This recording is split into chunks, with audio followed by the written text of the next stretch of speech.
നമസ്കാരം. ലോകമാകമാനമുള്ള ഹിന്ദു സമൂഹം നവരാത്രി ആഘോഷങ്ങളുടെ തിരക്കിലാണ്.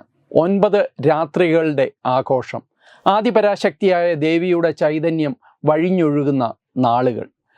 ലോകമാകമാനം മാത്രമല്ല, ഭാരതത്തിലെ എല്ലാ സംസ്ഥാനങ്ങളിലും ഒരുപോലെ ആഘോഷിക്കുന്ന ഒരു ഹിന്ദു ആഘോഷം കൂടിയാണ്, അല്ലെങ്കിൽ ഹിന്ദു ഉത്സവം കൂടിയാണ് നവരാത്രി ആഘോഷം. വംഗദേശത്തെ കാളി പൂജ അല്ലെങ്കിൽ ദുർഗാ പൂജ ഈ നവരാത്രി ആഘോഷങ്ങളിലെ ഹൈലൈറ്റ് ആണ് താനും. പക്ഷേ ഈ വർഷത്തെ ദുർഗാ പൂജ ആഘോഷങ്ങൾക്ക് മേൽ ഒരു വലിയ കരിനിഴൽ വീണിട്ടുണ്ട്. ആ കരിനിഴലാകട്ടെ നമ്മളുടെ രാജ്യത്തെ ഹിന്ദു സമൂഹമോ അല്ലെങ്കിൽ ഹിന്ദുത്വ ആശയം പേറുന്ന നമ്മളുടെ കേന്ദ്ര സർക്കാർ പോലുമോ കാര്യമായി ശ്രദ്ധിച്ചിട്ടുണ്ടോ എന്നുള്ള കാര്യത്തിൽ സംശയമുണ്ട്. അതുതന്നെയാണ് ഇന്ന് ഇവിടെ വിശദീകരിക്കാൻ അല്ലെങ്കിൽ ചർച്ച ചെയ്യാൻ ശ്രമിക്കുന്നത്. എന്നോട് കഴിഞ്ഞ ദിവസം ഒരു 2-3 ആഴ്ച മുമ്പ് ഒരാൾ എൻ്റെ അടുക്ക പറഞ്ഞത്, ബംഗ്ലാദേശിൽ നടക്കുന്ന ഹിന്ദുക്കൾക്ക് നേരെയുള്ള അക്രമങ്ങൾ, അതേപോലെ ബംഗ്ലാദേശിലെ സംഭവ വികാസങ്ങൾ ഏറ്റവും കൂടുതൽ ഒരുപക്ഷെ മലയാളത്തിൽ റിപ്പോർട്ട് ചെയ്ത മാധ്യമം തത്വമയിയാണ് എന്നൊരാൾ പറഞ്ഞു. അദ്ദേഹം അല്പം വിമർശനാത്മകമായിട്ടാണ് അത് പറഞ്ഞതെന്നാണ് എനിക്ക് തോന്നിയത്. എന്തിനിത്ര പ്രാധാന്യം കൊടുക്കുന്നു എന്ന ചോദ്യമായിരുന്നു അതിൻ്റെ പിന്നിൽ. ആ പ്രാധാന്യത്തിന് കാരണം ആ വാർത്തകളോട് നമ്മളുടെ നാട്ടിലെ മാധ്യമങ്ങളും നമ്മളുടെ പൊതുസമൂഹവും സ്വീകരിച്ച നിലപാട് തന്നെയാണ്.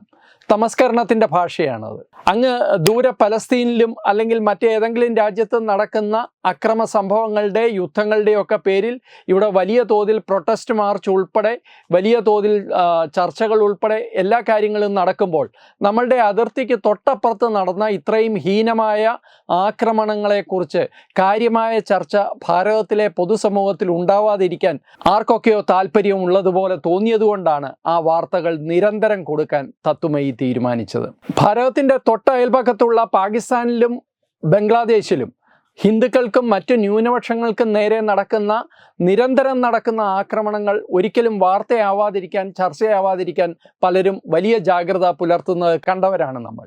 പക്ഷേ ഈ 2024 അക്രമം അതിൻ്റെ എല്ലാ സീമകളും ലംഘിച്ചുകൊണ്ടുള്ള കൂട്ടായ ആക്രമണമായിരുന്നു. 2024 ഓഗസ്റ്റിൽ ബംഗ്ലാദേശിൽ നടന്ന ആ ഒരു അട്ടിമറിക്ക് ശേഷം ബംഗ്ലാദേശിലെ നിരവധി ഹിന്ദു കുടുംബങ്ങളാണ് ആക്രമിക്കപ്പെട്ടത്. നിരവധി പേർ കൊല്ലപ്പെട്ടവരിൽ അവിടെ വളരെ അറിയപ്പെടുന്ന മാധ്യമപ്രവർത്തകരുണ്ട്, വളരെയധികം അറിയപ്പെടുന്ന അധ്യാപകരുണ്ട്. നിരവധി വീടുകളാണ് അക്രമികൾ തീയിട്ട് ചാമ്പലാക്കിയത്. നിരവധി പെൺകുട്ടികളെ പിടിച്ചുകൊണ്ടുപോയി റേപ്പ് ചെയ്തു. നിരവധി ആൾക്കാരെ കെട്ടിയിട്ട് വല്ലാതെ ഉപദ്രവിച്ച് അവസാനം കൊന്നു. നിരവധി ക്ഷേത്രങ്ങളും ക്രിസ്ത്യൻ പള്ളികളും ഒക്കെ അക്രമികൾ അവരുടെ ടാർഗറ്റായി ഉപയോഗിക്കുകയും ചെയ്തു. എന്ന് മാത്രമല്ല, ഇതെല്ലാം ഞങ്ങൾ ചെയ്തതാണ്, ഇവിടെ ഞങ്ങളുടെ രാജ്യമാണ് എന്ന് പറഞ്ഞ് തെരുവിൽ വലിയ തോതിൽ പ്രകടനം നടത്താനും ഇസ്ലാമിസ്റ്റുകൾക്ക് യാതൊരു മടിയും ഉണ്ടായില്ല. അതേ ഇസ്ലാമിസ്റ്റുകൾ ഇപ്പോൾ ഈ ദുർഗാ പൂജാ കാലത്ത് വീണ്ടും തെരുവിലിറങ്ങിയിട്ടുണ്ട്. ബംഗ്ലാദേശിലെ ഒരു ഇൻസാഫ് കേംഖാനി ഛത്ര ജനത എന്ന് പറയുന്ന ഇസ്ലാമിസ്റ്റുകളുടെ ഒരു മുന്നണിയാണ്. ആ മുന്നണിയിൽ ജമാഅത്തെ ഇസ്ലാമി ഉൾപ്പെടെയുള്ള എല്ലാ ഇസ്ലാമിക തീവ്രവാദികളും ഉള്ള ഒരു മുന്നണിയാണ് ഈ പറയുന്ന ഛാത്ര ജനതാ പരിഷത്ത്. ഈ ഛാത്ര ജനത അവർ ഒരു വലിയ പ്രകടനം കഴിഞ്ഞ ദിവസം ധാക്കയിൽ നടത്തി. ആ പ്രകടനത്തിൽ അവർ ആവശ്യപ്പെട്ട കാര്യം മറ്റൊന്നുമല്ല, ബംഗ്ലാദേശിലെ ദുർഗാ പൂജ നിരോധിക്കണം എന്നുള്ളതാണ്. പൊതുസ്ഥലങ്ങളിൽ ദുർഗാ പൂജയുമായി ബന്ധപ്പെട്ട് യാതൊന്നും ചെയ്യാൻ പാടില്ല. അവിടെ പന്തലുകൾ ഉയരാൻ പാടില്ല. അവിടെ ക്ഷേത്രങ്ങളിൽ, അവിടെ ഈ പന്തലുകളിൽ വിഗ്രഹങ്ങളുടെ ആരാധന നടക്കാൻ പാടില്ല. ഉത്സവങ്ങൾ ഉണ്ടാവാൻ പാടില്ല എന്ന് മാത്രമല്ല, അവസാനം ഈ കാളി വിഗ്രഹങ്ങൾ നദികളിൽ നിമജ്ജനം ചെയ്യുന്ന ചടങ്ങും നടക്കാൻ പാടില്ല. ഇതായിരുന്നു അവരുടെ ആവശ്യം. ഇതിൽ ഈ വിഗ്രഹങ്ങൾ നിമജ്ജനം ചെയ്യുന്ന ചടങ്ങ് നിരോധിക്കാൻ വേണ്ടി ഇവിടെ ഇന്ത്യയിൽ ഈ ഹോളി ആഘോഷം നിരോധിക്കാൻ വേണ്ടിയും അല്ലെങ്കിൽ ദിവാളിയൊക്കെ നിരോധിക്കാൻ വേണ്ടി പടക്കങ്ങൾ കത്തിക്കരുത്, അത് വലിയ പൊല്യൂഷൻ ഉണ്ടാക്കുമെന്ന് പറഞ്ഞ പോലെ അവിടെയും ഇസ്ലാമിസ്റ്റുകൾ ഈ പൊല്യൂഷൻ്റെ കാര്യം പറഞ്ഞാണ് നദികളൊക്കെ നിങ്ങൾ മലീമസമാക്കുന്നു, അതുകൊണ്ട് വിഗ്രഹങ്ങൾ അവിടെ കൊണ്ട് നിമജ്ജനം ചെയ്യാൻ പാടില്ല. ഇങ്ങനെ നിരവധി ആവശ്യങ്ങളുമായിട്ടാണ് ഈ പറയുന്ന ഛാത്ര ജനത വലിയൊരു പ്രകടനം നടത്തിയത്. ആ പ്രകടനം തീർച്ചയായിട്ടും വലിയ അക്രമത്തിന് വലിയ തോതിൽ പ്രേരിപ്പിക്കുന്ന ഒരു പ്രകടനമായിരുന്നു. അവിടുത്തെ ന്യൂനപക്ഷങ്ങളെ വല്ലാതെ ഭയപ്പെടുത്താൻ ഈ പ്രകടനം കൊണ്ട് സാധിച്ചിട്ടുണ്ട്. അതിൻ്റെ ഫലം ഇന്നിപ്പോൾ ഏതാനും മണിക്കൂറുകൾ മുമ്പ് ഒരു വാർത്ത വന്നിട്ടുണ്ട്. ബംഗ്ലാദേശിലെ ശ്രീരാമകൃഷ്ണ മിഷൻ കേന്ദ്രങ്ങളിൽ അവരുടെ ദുർഗാപൂജ അവർ നിർത്തിവെക്കുന്നു എന്നാണ് വാർത്തകളിൽ പറയുന്നത്. ദുർഗാപൂജ ആഘോഷങ്ങൾ വെറും പൂജ മാത്രമായി അവരുടെ മഠങ്ങൾക്കുള്ളിലേക്ക് ഒതുക്കാൻ വേണ്ടി രാമകൃഷ്ണ മിഷൻ തീരുമാനിച്ചിരിക്കുന്നു.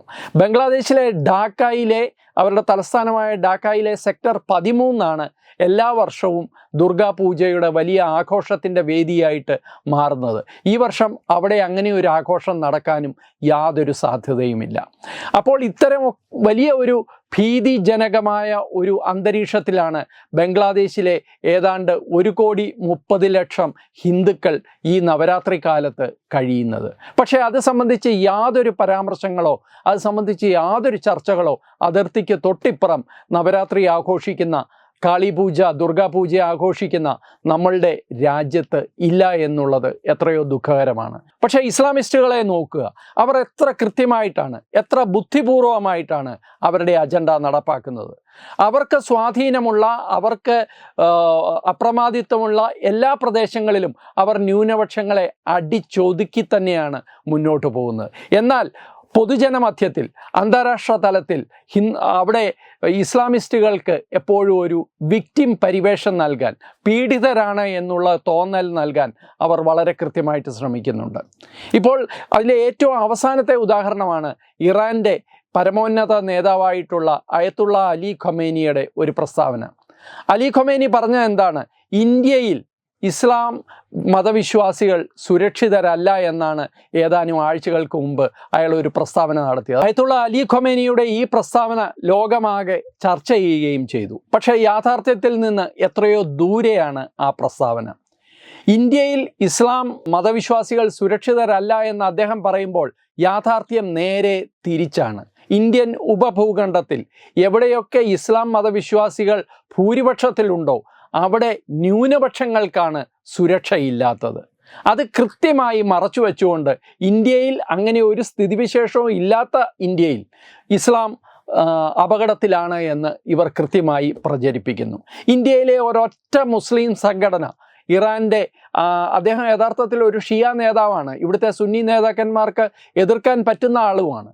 എന്നിട്ട് പോലും ഇറാൻ്റെ പരമോന്നത നേതാവിൻ്റെ പ്രസ്താവന അത് തെറ്റാണ്, ഇന്ത്യയിൽ മുസ്ലിങ്ങൾക്ക് സുരക്ഷാ പ്രശ്നങ്ങളില്ല എന്ന് പറയാൻ ഇന്ത്യയിലെ ഒരു മുസ്ലിം സംഘടനയും പുറത്തു വന്നുമില്ല. പറഞ്ഞു വന്നത് നവരാത്രി ആഘോഷങ്ങളെക്കുറിച്ചാണ്.